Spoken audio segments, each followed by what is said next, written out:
6 million से 30 million, इतनी दौलत एक साल में। फिर अगले साल जीरो। कैलिफोर्निया की एक वाइनरी जिसका नाम था एस्ट्रू एलएलसी बंद हो गई। इल्हान उमर जो स्क्वाड की मेंबर है, जो प्रोग्रेसिव डेमोक्रेट्स में गिनी जाती है, उनके पति टीम माइनट की वाइनरी। उमर ने अपना फाइनेंशियल डिस्क्लोजर अमेंड किया, 6 मिलियन, देन 30 मिलियन और उसके बाद जीरो कर दिया। पूरा मामला यही समझाऊंगी आपको। मैं हूं गायत्री और आप देख रहे हैं गायत्री स्पीक्स। दोस्तों, इल्हान उमर प्रोग्रेसिव डेमोक्रेट्स की स्क्वाड की मेंबर है। उन्होंने 2024 का फाइनेंशियल डिस्क्लोजर फाइल किया था। उस डिस्क्लोजर के मुताबिक उनके फैमिली एसेट्स 6 मिलियन से 30 मिलियन के बीच हो गए।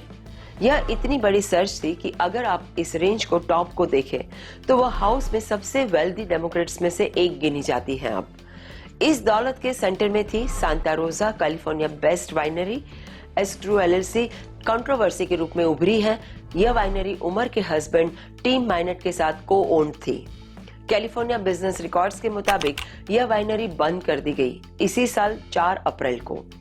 यह उसके 2 महीने बाद हुआ जब हाउस ओवरसाइट कमेटी के चेयर जेम्स कोमर ने माइनट को फाइनेंशियल रिकॉर्ड्स मांगने के लिए चिट्ठी लिखी थी। लेकिन यहाँ एक ट्विस्ट है। मार्च में उमर ने अपना फाइलिंग अमेंड किया और यह अमेंडमेंट कांग्रेस के मेंबर्स के बीच कॉमन प्रैक्टिस है। उन्होंने एसेट्स को डाउनग्रेड करके जीरो कर दिया और जॉइंट एसेट्स अपने हस्बैंड के साथ 100,000 से नीचे कर दिया।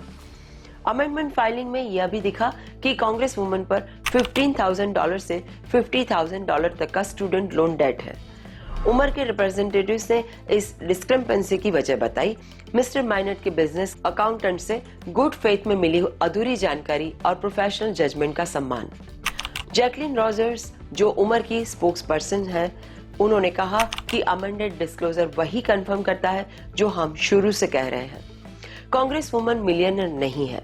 उन्होंने कहा कि ओरिजिनल फाइलिंग ने एसेट्स को अपनी लायबिलिटीज के बिना लिस्ट किया और माइनट की नेटवर्थ को काफी बढ़ा चढ़ाकर दिखाया गया। उमर की रिपोर्टेड नेटवर्थ में उतार चढ़ाव ने जीओपी की स्क्रूटिनी को और बढ़ा दिया है। इसमें प्रेसिडेंट डोनाल्ड ट्रंप भी शामिल है। ट्रंप ने जनवरी में कहा था कि कांग्रेस और डिपार्टमेंट ऑफ जस्टिस उनके फाइनेंसेस को देख रहे हैं। पिछले मई उमर ने फाइनेंशियल डिस्क्लोजर फाइल किया। उसमें उनके और उनके हस्बैंड के एसेट्स की रेंज थी 6 मिलियन टू 30 मिलियन। इसमें से 5 मिलियन तक एस्ट्रू एलएलसी ने नेटवर्थ बनी थी और 25 मिलियन तक रोज लेक कैपिटल एलएलसी से, जो एक वेंचर कैपिटल मैनेजमेंट फर्म है, वहां से आया था। माइनट ने दोनों कंपनियां एस्टेब्लिश करने में मदद की थी अपने long term business partner William हेलर के साथ। फाइनेंशियल डिस्क्लोजर रूल्स रिक्वायर करते हैं कि लॉ मेकर्स एसेट्स को ब्रॉड वैल्यू रेंज में रिपोर्ट करें। वॉल स्ट्रीट जर्नल ने 2025 के एस्टिमेट्स कोट किए माइनट के अकाउंटेंट से। उनके मुताबिक उनके 2 एसेट्स, वाइनरी और वेंचर कैपिटल मैनेजमेंट फर्म, जो इस टोटल का मेजॉरिटी हिस्सा था, उनकी कंबाइंड वैल्यू 9.4 मिलियन थी। इतनी बड़ी जंप ने रिपब्लिकन्स का ध्यान खींच लिया है उमर की तरफ। कोमर ने माइनट को चिट्ठी लिखी, दोनों वेंचर्स के बारे में और जानकारी भी मांगी है और साथ में कहा है कि इस बात को लेकर गंभीर सार्वजनिक चिंताएं हैं कि आपके व्यवसायों की वैल्यू केवल 1 साल पहले बहुत सीमित एसेट्स रिपोर्ट करने के बाद इतनी नाटकीय रूप से कैसे बढ़ गई। गौरतलब है कि यह वाइनरी पहले से ही एक लॉ सूट में इन्वॉल्व थी 2023 में। एक इन्वेस्टर ने आरोप लगाया है कि उन्हें 300,000 इन्वेस्ट करने के लिए गुमराह किया गया और माइनट और हेलर ने धोखाधड़ी से गलत जानकारी दी। एस्ट्रू एलएलसी एक जायज कंपनी थी, ऐसा कह के फरवरी 2025 में एस्ट्रू के स्पोक्सपर्सन ने एक अखबार को बताया कि कंपनी अब ऑपरेशनल नहीं है और माइनट के लिए 2025 से आगे कोई इनकम जनरेट नहीं करेगी। अभी एस्ट्रू की वेबसाइट इनएक्टिव है, कंपनी की कोई रीसेंट सोशल मीडिया प्रेजेंस भी नहीं है। उनकी लास्ट इंस्टाग्राम पोस्ट जनवरी 2023 की है।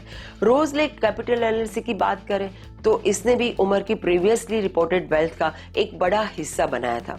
उनके इनिशियल डिस्क्लोजर फॉर्म के मुताबिक उमर ने इस एसेट्स से कोई इनकम नहीं ली थी। इसकी वैल्यू 2024 में 5 मिलियन से 25 मिलियन थी, या माइनट के अकाउंटेंट के मुताबिक 7.9 मिलियन। मार्च फाइलिंग में इस एसेट्स की वैल्यू अमेंड करके 0 कर दी गई, लेकिन इससे होने वाली इनकम की अमाउंट बढ़कर 100,000 से 1 मिलियन तक हो गई। मतलब ओवरऑल जितना पैसा इन्वॉल्व है, सवाल उससे भी कहीं ज्यादा है। अब मैं आपसे सवाल करती हूँ कि एक वाइनरी जो एक साल में 50,000 से 5 मिलियन तक पहुंच गई और फिर अगले साल 0 हो गई, क्या यह पॉसिबल है? एक वेंचर कैपिटल फर्म जो एक साल में $100,000 से 25 मिलियन तक पहुंच गई और फिर 0, क्या ये नेचुरल है? मेरी समझ में यह आया है कि अकाउंटिंग एरर तो हो सकती है, लेकिन इतना बड़ा एरर, यह सिर्फ डेसिमल पॉइंट की गलती नहीं है, यह पूरी फाइनेंशियल पिक्चर की गलती है। उमर के रिप्रेजेंटेटिव्स कह रहे हैं कि गुड फेथ और प्रोफेशनल जजमेंट पर रिलायंस की वजह से एरर हुआ, लेकिन कांग्रेस मेंबर्स के फाइनेंशियल डिस्क्लोजर्स पब्लिक होते हैं, उनकी एक्यूरेसी बहुत इंपॉर्टेंट है। अगर अकाउंटेंट एरर कर सकता है तो सिस्टम का प्रॉब्लम है, अगर एरर इंटेंशनल था तो वह अलग प्रॉब्लम है। रिपब्लिकन्स इसको बड़ा इश्यू बना रहे हैं। ट्रंप ने पहले ही कह दिया था कि वह उमर के फाइनेंसेस को ध्यान से देखेंगे। अब वाइनरी बंद हो गई, एसेट्स 0 हो गए, टाइमिंग सस्पिशियस है। कोमर की चिट्ठी के 2 महीने बाद वाइनरी अचानक बंद ही हो गई और फिर अमेंडमेंट और फिर कंप्लीट टर्मिनेशन। तो सच क्या है कोई नहीं जानता, लेकिन इतना पक्का है कि यह स्टोरी अभी खत्म नहीं हुई और अगर इन्वेस्टिगेशन में कुछ निकला तो मान के चलिए इल्हान उमर के लिए पॉलिटिकल ट्रबल और बढ़ सकता है। अगली स्टोरी की तरफ आते हैं। ईरान में अब पावर वैक्यूम है। Supreme leader Mojtaba Khomeini public में नहीं दिखे काफी टाइम से। उनके पिता अली खोमेनी वॉर के पहले दिन मारे गए। मोज्तबा इंजर्ड है। रिपोर्ट्स के मुताबिक उनके चेहरे पर इंजरीज है, उन्हें बोलने में दिक्कत होती है, उनकी एक टांग भी काटनी पड़ी है। इधर प्रेसिडेंट ट्रंप ने ईरान की लीडरशिप को फ्रैक्चर्ड कहा है। ईरान खुद कह रहा है no hardliner, no moderate, just one nation one course, लेकिन ग्राउंड रियलिटी कुछ और है। ईरान के साथ करंट वॉर में सबसे सिंपल सवाल है, who is in charge? Formally answer clear है, मोज्तबा खोमेनी ने सुप्रीम लीडर का रोल अज्यूम कर लिया है। अपने पिता अली खोमेनी की हत्या के बाद इस्लामिक रिपब्लिक के सिस्टम में वो पोजीशन निर्णायक होती है। लीडर का फाइनल वर्ड होता है लगभग हर जरूरी चीज पर, वॉर, पीस और स्टेट की स्ट्रैटेजिक डायरेक्शन। लेकिन प्रैक्टिस में पिक्चर बहुत मर्की है। ट्रंप ने ईरान की लीडरशिप को फ्रैक्चर्ड डिस्क्राइब किया है। उन्होंने कहा कि यूएस वेट कर रहा है तेहरान के यूनिफाइड प्रपोजल के लिए। ईरान के लीडर्स के मन में एकता दिखाने की पूरी कोशिश थी जब उन्होंने ईरानियों के मोबाइल फोन्स पर थर्सडे नाइट को मैसेज भेजे। उन्होंने कहा ईरान में हार्डलाइनर या मॉडरेट जैसी कोई चीज नहीं है, सिर्फ एक राष्ट्र है। लेकिन सत्ता संभालने के बाद से मोज्तबा खोमेनी पब्लिक में नहीं दिखे। कुछ एक हैंड रिटन स्टेटमेंट्स हैं, लेकिन एक्चुअली में वो ड्राइविंग सीट में कितने हैं कोई नहीं जानता। ईरानी ऑफिशियल्स ने एक्नॉलेज किया है कि वह इनिशियल स्ट्राइक्स में घायल हुए थे, लेकिन उन्होंने कोई खास डिटेल्स नहीं दी। कई रिपोर्ट्स के मुताबिक उनका चेहरा जला है, टांग भी काटनी पड़ी है और कहीं सीरियस इंजरीज हुई है। यह एब्सेंस मैटर करती है ईरान के पॉलिटिक्स सिस्टम में। अथॉरिटी सिर्फ इंस्टीट्यूशनल नहीं है, वह परफॉर्मेटिव भी है। मोज्तबा के पिता अली खोमेनी कमांड करते थे स्पीचेस के थ्रू, सही जगह अपीयरेंस से, कोई और अलग अलग गढ़ों में और ग्रुप्स में सामंजस्य बिठाते थे। कुछ आर्ग्यू करते हैं कि मोज्तबा खोमेनी की वॉर टाइम एलिवेशन ने उन्हें अपनी शर्तों पर अथॉरिटी एस्टैब्लिश करने का मौका नहीं दिया। कुछ उनकी इंजरीज को रिपोर्ट्स की तरफ इशारा करते हैं और सवाल करते हैं कि वह एक्टिवली सिस्टम को मैनेज कर भी पा रहे हैं या नहीं। चाहे जो भी हो, डिसीजन मेकिंग वॉर से पहले की तुलना में कम सेंट्रलाइज लग रही है। कागज पर डिप्लोमेसी है। फॉरेन मिनिस्टर अब्बास अरागची ही तेहरान का रिप्रेजेंटेशन यूएस के साथ टॉक्स में कंटिन्यू कर रहे हैं ईरान के प्रेसिडेंट मसूद पेजेश्किन के अंडर। लेकिन दोनों में से कोई भी स्ट्रैटेजी सेट करता हुआ नहीं दिख रहा है और उनकी अथॉरिटी पर तब और सवाल उठते हैं कि जब स्पीकर गालिबाफ स्टेटमेंट्स जारी करते हैं। अरागची का रोल ऑपरेशनल लगता है, डायरेक्टिव नहीं।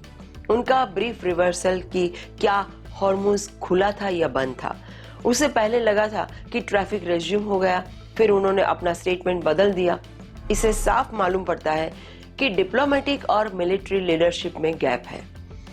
पेजेशियन मीनवाइल शुरू में डिप्लोमेसी करते नजर आए, लेकिन अब रेजिम के साथ खड़े दिखाई दे रहे हैं। तो कौन यूएस से डील पर बात करेगा, कौन डिप्लोमेसी का फेस है, इसमें भी कोई एक राय नहीं है। हॉर्मुज पर ईरान का कंट्रोल है, लेकिन लीडरशिप बिखरी हुई है। कई लोगों का मानना है कि आईआरजीसी पॉलिटिशियंस को मुश्तबा तक डायरेक्ट एक्सेस नहीं दे रही, जिसका मतलब है कि मिलिट्री की मर्जी के बिना पत्ता भी नहीं हिलेगा। यह रियल पावर उन एक्टर्स के हाथ में है दे देता है जो बंद दरवाजों के पीछे काम करते हैं। पिछले संकटों के उलट अब कोई सिंगल आइडेंटिफिएबल फिगर नहीं है जो क्लियरली स्ट्रैटेजी को ओन कर रहा हो।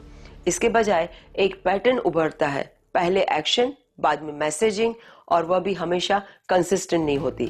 प्रैक्टिस में आईआरजीसी के एक्शन, चाहे वह हॉर्मुज को बंद करने में हो या खाड़ी के पार स्ट्राइक्स करने में हो, संकट की गति तय करते हुए लग रहा है। पॉलिटिकल और डिप्लोमेटिक रिस्पांस अक्सर लीड करने के बजाय फॉलो करते हैं। यह जरूरी नहीं कि एडमिनिस्ट्रेटिव ब्रांचेस के ब्रेकडाउन का सिग्नल हो, लेकिन यह सजेस्ट करता है कि आईआरजीसी की ऑपरेशनल ऑटोनॉमी बढ़ गई है, कम से कम टेम्पररी तौर पर। मेरी समझ में यह आया है कि ईरान अभी भी कोलैप्स नहीं हुआ है। सिस्टम चल रहा है, लेकिन वह एक कैप्टन लेस शिप की तरह चल रहा है। सब अपनी जगह पर है, लेकिन कोई भी स्टीयरिंग व्हील पर नहीं है। मुश्तबा खोमेनी इनविजिबल है, वह सिग्नल नहीं कर सकते। उनकी अथॉरिटी एग्जिस्ट करती है, लेकिन उनकी प्रेजेंस नहीं है। ईरान के पॉलिटिकल सिस्टम में प्रेजेंस ही अथॉरिटी के बराबर है। अगर लीडर पब्लिक में नहीं दिखता तो लोग अज्यूम करने लगते हैं कि वह कंट्रोल में नहीं है। आईआरजीसी ने इस वैक्यूम को फील किया है। वह डिसीजंस ले रहे हैं, हॉर्मुज बंद है, स्ट्राइक्स हो रही है, गल्फ में टारगेट्स हिट हो रहे हैं, लेकिन आईआरजीसी की स्ट्रेटेजी क्या है, वह क्या चाहते हैं? कोई क्लियर पब्लिक मैसेजिंग नहीं। गलीबाफ आगे आ रहे हैं, वह प्रैग्मेटिज्म दिखा रहे हैं, लेकिन उनकी अथॉरिटी लिमिटेड है। वह पार्लियामेंट स्पीकर है, सुप्रीम लीडर नहीं। उनके पास फाइनल वर्ड नहीं है।